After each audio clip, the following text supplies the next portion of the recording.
Tener en cuenta también si es que existen síntomas concomitantes, ya que hay procesos que se suelen acompañar de otras manifestaciones. Por ejemplo, en el caso de un proceso infeccioso intestinal, el paciente, además de la diarrea, que tendrá sus características disentéricas, suele presentar dolor abdominal, fiebre y también a veces, en ciertas circunstancias, puede acompañarse de episodios de náuseas y vómitos. Cuando el paciente presenta pérdida de peso que acompaña a estos episodios de diarrea, uno ya puede pensar en una patología crónica, malabsortiva o maligna. También tener en cuenta, si es posible, mediante el examen físico, la presencia o no de adenopatías, como así también de distensión abdominal. En ciertas ocasiones, los procesos diarreicos se suelen acompañar de manifestaciones hemodinámicas, como hipo o hipertensión arterial, con aumento de la frecuencia cardíaca, piel caliente, que también tiene aumentada su humedad. Otras veces hay situaciones como un aliento particular, ¿verdad? Urémico, o que me hace sospechar otro tipo de etiología. Y tener en cuenta también la presencia de cicatrices a nivel de la pared abdominal o si existe algún orificio fistuloso que me pueda poner sobre la pista del causal de este cuadro de diarrea. Desde el punto de vista fisiopatológico, puedo clasificar las diarreas en osmótica, en la que la acumulación en la luz intestinal de solutos poco absorbibles que aumentan la osmolaridad extraen el agua desde el compartimiento extracelular. Esto está muy relacionado con la ingestión de alimentos y medicamentos, es postprandial y normalmente se resuelve tras un periodo de ayuno. La segunda posibilidad fisiopatológica es que se trate de una diarrea secretoria o causada por enterotoxinas que estimulan la secreción activa de iones y de agua por el epitelio intestinal. O sea, hay una secreción anormal de agua y de electrolitos por aumento de la presión hidrostática a nivel de la pared intestinal por inflamación de la mucosa.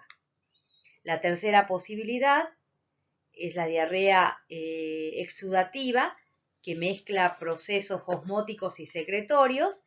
Y por último, casos en los que existe perturbación de la motilidad intestinal con aumento del peristaltismo, aumenta la velocidad del tránsito intestinal, teniendo como consecuencia episodios de diarrea.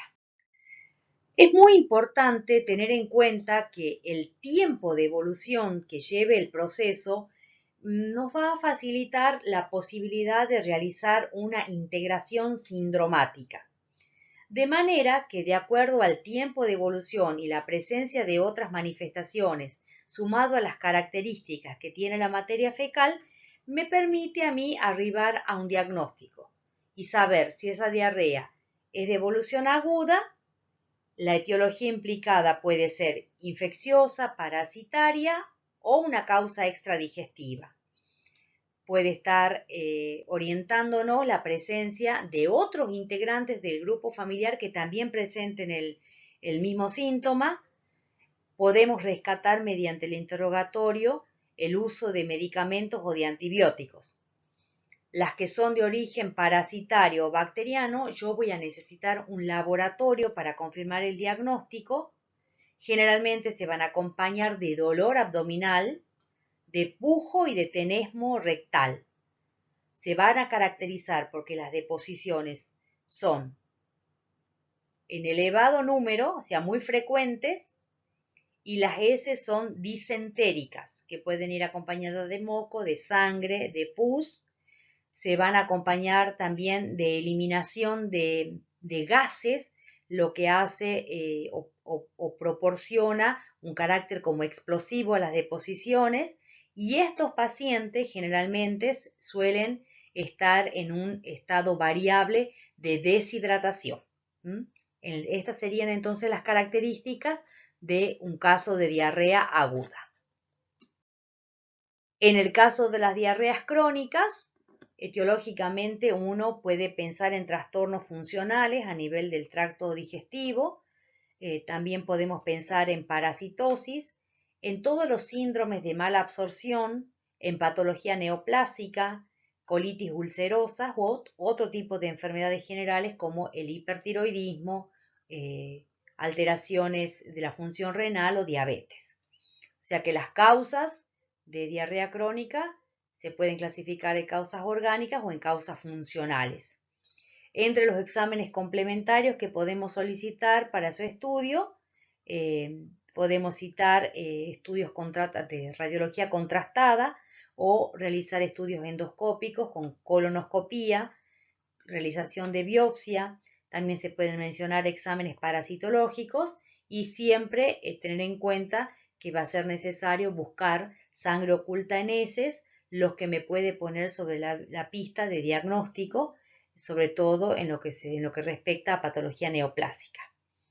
En el caso de las diarreas crónicas, estos se van a caracterizar porque son escasas en cuanto a frecuencia, en cuanto a número, pero son deposiciones muy voluminosas que pueden tener características particulares, como por ejemplo, que pueda yo observar en ellas restos de alimentos que no han sido digeridos.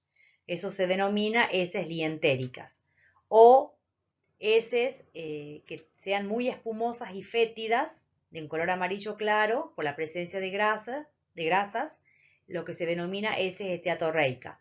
O pueden ser muy espumosas y también malolientes por el exceso de proteínas y lo que se denominaría heces creatorreicas.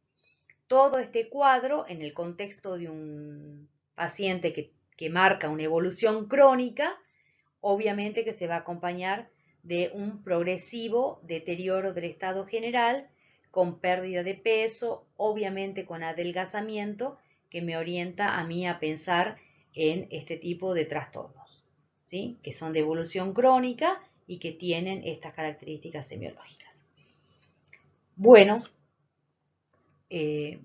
mediante esta presentación, entonces, tratar de diferenciar cómo sería semiológicamente la presentación de las diarreas agudas versus la presentación de las diarreas que son de evolución crónica, teniendo en cuenta las posibilidades etiológicas y cuáles son las características que el paciente me puede comentar respecto a lo que observó, que a mí me ponen en la pista del diagnóstico sindromático correcto. Bueno, muchas gracias y espero que les sea de utilidad.